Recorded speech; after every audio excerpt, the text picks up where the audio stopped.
خواجہ غریب نواز Baghdad جاتے ہیں اور دیکھتے ہیں آتش پرست آگ کی پوجا کر رہے ہیں، آگ کے پجاری۔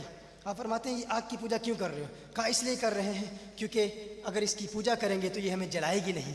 کہا اس طرح آگ تمہیں نہیں جلائے گی، یہ کیسے ہو سکتا ہے؟ کہا اگر آپ کو نہ جلائے تو ہم مسلمان ہو جائیں گے، ہم کلمہ پڑھ کے مسلمان ہو جائیں گے۔ آپ نے فرمایا میں آگ مجھے جلائے گی، یہ تو میرا جوتا بھی نہیں جلا سکتی۔ خواجہ غریب نواز نے فرمایا یہ ہے میرا جوتا آگ میں پھینکا گیا، آگ ٹھنڈی ہو گئی، غیب سے آواز آئی، آگ کی کیا مجال ہے میرے معین کے جوتے کو جلائے، آگ میرے معین کے جوتے کو نہیں جلا سکتی۔ آپ اسباب اختیار کریں گے لیکن نظر مسبب الاسباب پہ رکھیں گے۔ توکل کے منافی نہیں ہے سبب اختیار کرنا۔ اکثر لوگ جو اسباب کی نفی کرتے ہیں، جی اللہ تعالیٰ چاہے تو بغیر پیاس کے پانی کے پیاس بجھا دے، اللہ تعالیٰ چاہے تو بغیر روٹی کے بھوک مٹا دے۔ بالکل اللہ تعالیٰ چاہے تو نا، لیکن ابھی تو اس نے یہی چاہا ہے کہ روٹی سے ہی بھوک مٹے گی اور پانی سے ہی پیاس مٹے گی۔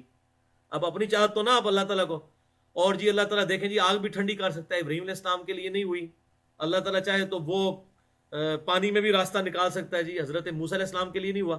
بھائی یہ اکا دکا مثالیں جو ہیں یہ ایکسٹرا آرڈنری مثالیں، یہ ایز اے رول نہیں ہے۔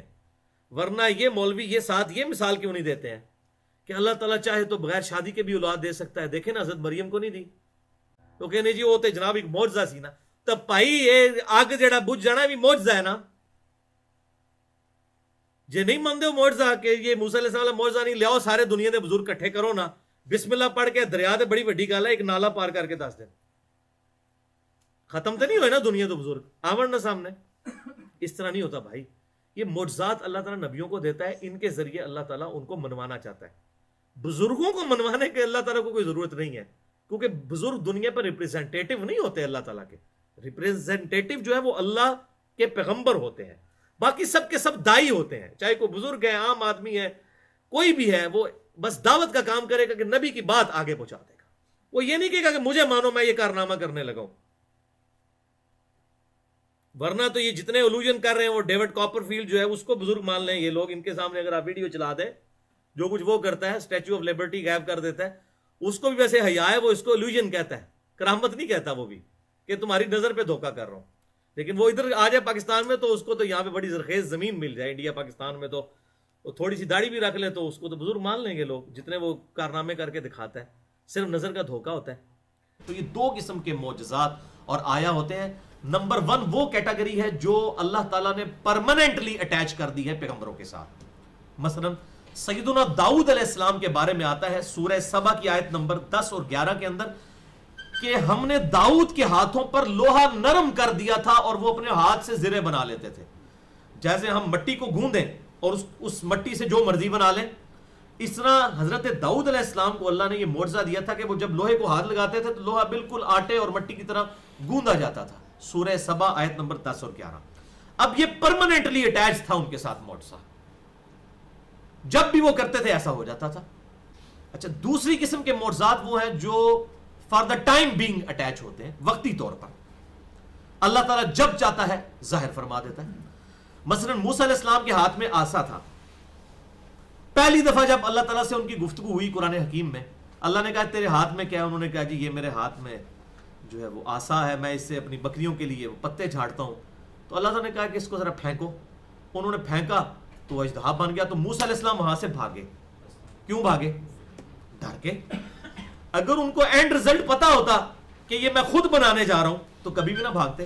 مثلا جس شخص نے پہلی دفعہ کبھی ماچس کی تیلی لگائی ہو اور اس کو پتا نہ ہو، چھوٹے بچے کو، کہ اس میں سے ایک دم آگ نکلتی ہے، تو آپ دیکھیں وہ فوراً ڈر جاتا ہے، کیونکہ اس کا پہلا ایکسپیرینس کوئی نہیں ہوتا۔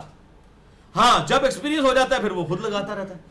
اب موسیٰ علیہ السلام کا یہ قطعاً ایکسپیرینس نہیں تھا کہ یہ پلانٹ کنگڈم اینیمل کنگڈم میں بدل جائے گی، ورنہ کبھی پریشان نہ ہوتے۔ وہ کہتے ہیں ہاں مجھے پتا ہے میں آپ بنایا، جس نے کہتے ہیں بزرگ کر لیندے نے، ہوں آج کل نہیں ویسے کر سک رہے بزرگ، سارے فیل ہو گئے نے، کیونکہ جیو نیوز آ گیا ہے، ARY آ گیا ہے، سما آ گیا ہے، دنیا ٹی وی آ گیا ہے اور ایکسپریس آ گیا ہے۔ ان بزرگ سارے فیل نے، انہیں دکھائی نہیں سکتے، وہ پرانی اسٹوریاں نے لکھ دینا جھوٹ۔ ہوں تو بھائی کہیں گے جی ویڈیو بناؤ، اب یہ بزرگ سارے فیل ہیں، وجہ ہے کہ یہ کام ایسے کر نہیں کوئی سکتا، تو ویڈیو بنانی پڑے گی، اور ویڈیو بنائیں گے سارے پول کھل جائیں گے۔ آپ آئے دن اخباروں میں دیکھیں گے ساری چیزوں کے پول کھل رہے ہوتے ہیں۔ تو اب یہ انشاءاللہ تعالیٰ قیامت تک کے لیے اس فتنے کا دروازہ بند ہو گیا، اور وہ جتنا بھی کوئی اس طرح کا مسئلہ اٹھاتا ہے وہ میڈیا والے پورا ڈیپ کر کے اگلے دن بتا دیتے ہیں جی اے تماشا کیتا جی انہوں نے، ٹھیک ہے۔ ہاں انبیاء کا معاملہ ڈفرنٹ ہے کیونکہ اللہ نے ان کو منوانا ہوتا ہے. بزرگوں کو منوانا اللہ تعالیٰ کی ذمہ داری نہیں ہے کیونکہ وہ دین نہیں ہے نا. دین تو ہے انبیاء کو ماننا, ان کے اوپر نازل کتابوں کو ماننا. بزرگوں کو ماننا تو دین نہیں ہے نا, ان کا احترام کریں. تو بہرحال یہ دوسرے جو معجزہ ہے یہ وقتی طور پر ہوتا ہے. اب موسیٰ علیہ السلام کا وہ ایکسپیرینس ہوا, اس کے بعد جب بھی وہ پھینکتے تھے پرماننٹلی اٹیچ ہو گیا. لیکن آپ قرآن حکیم ہی پڑھ کے دیکھیں, جب وہ سمندر کے کنارے پہنچے, جو چھوٹے چھوٹے سمندر تھے اب انہی کو جوڑ کر نہر سوئز بنا دی گئی ہے, تو وہاں پر وہ پریشان ہو گئے کہ اب سامنے سمندر ہے, پیچھے فرعونیوں کی فوج ہے. تو اللہ تعالیٰ نے اس وقت وحی کی کہ موسیٰ علیہ السلام یہ عصا جو ہے نا یہ سمندر کے پانی پہ مارو. اگر یہ بات حضرت موسیٰ کو خود پتا ہوتی تو مار لیتے. انہوں نے تو یہی دیکھا تھا کہ اس سے صرف اژدہا ہی بن سکتا ہے, اور ظاہر ہے کہ اس سے وہی چیز بنتی تھی. تو اس کا مطلب وہ موسیٰ علیہ السلام کے ساتھ وہ وقتی طور پر وہ معجزہ ہوا, وہ والا معاملہ جو راستہ بن گیا. تو یہ ہیں پرماننٹلی اٹیچ معجزات اور وقتی طور پر معجزات.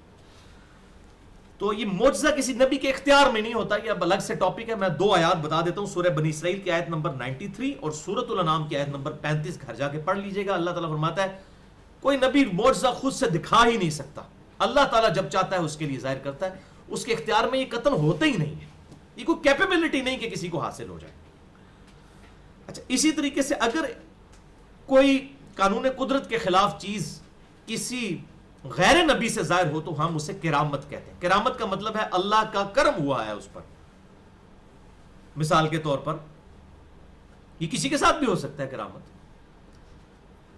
مجھے کسی دن اچانک جو ہے وہ اپنا کوئی پرانا دوست یاد آیا جو میٹرک میں میرے ساتھ پڑھتا تھا اور 20 سال ہوئے ملاقات نہیں ہوئی ہے, اور میں اسے یاد کر رہا ہوں اچھا یہ کرتے تھے, اور گھر سے میں باہر نکلا بازار میں چیز لینے کے لیے تو اچانک وہی دوست میرے سامنے آ گیا 20 سال بعد. یہ کرامت ہوگی. اللہ تعالیٰ نے ایسا کوئی ایکسٹراڈنری ایکسپیرینس کروایا, یا کسی نے کوئی دعا کی اللہ تعالیٰ نے اس کی دعا قبول کر لی. اس قسم کے ایکسپیرینسز ہوتے ہیں, اس کو ہم کرامت کہتے ہیں, اور یہ بالکل برحق ہے. یہ جو جعلی قسم کی چیزیں بنائی ہوئی ہیں نا, نگاہ مار کے انج ساڑ دیتا ہے انج کرتا ہے, انج نہیں ہوتا بھائی جی. دعا ہے, اللہ قبول کرے. اللہ نے تو اپنے محبوب صلی اللہ علیہ وسلم کی کئی دعاؤں کے بارے میں کہا ہے کہ یہ واپس ہے. مسئلہ نمبر 55B سن لیں آپ, ٹھیک ہے. تو وہ یہ لوگ کس بات کی مولی ہیں؟ اللہ تعالیٰ کسی کی دعا کا کوئی پابند نہیں ہے, چاہے کوئی مستجاب الدعوات بھی ہو تب بھی اللہ تعالیٰ اپنی مرضی کے ساتھ معاملات کرتا ہے. اللہ تعالیٰ کو کوئی دھون سے منوا نہیں سکتا.